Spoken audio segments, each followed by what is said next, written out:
بيدل على ان شعب وشباب والمواطنين على اروع ما يكون بيضربوا المثل لحبهم لوطنهم لمقدراتهم.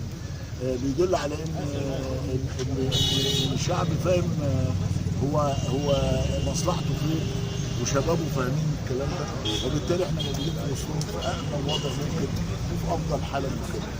احنا بقى اللي لازم نبقى على نفس المستوى من هذا الشعب، زي بنعي ان احنا ان شاء الله دلوقتي وبعدين وبعد كده احنا داعمين لكل مطالب ومع كل المجد وكل استغاثات لغايه الامور يستجاب.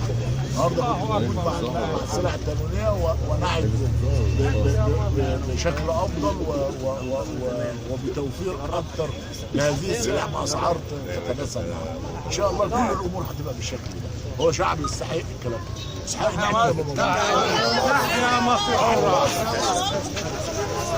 السكة يا جماعة معلش انا حبيبي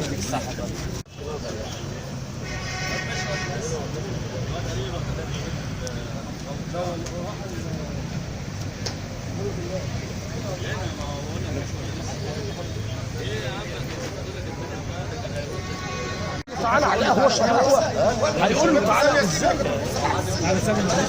يا عم مش زي الصورة اسكت يا عم زي في ناس كتير انا كده وكده والحلاشين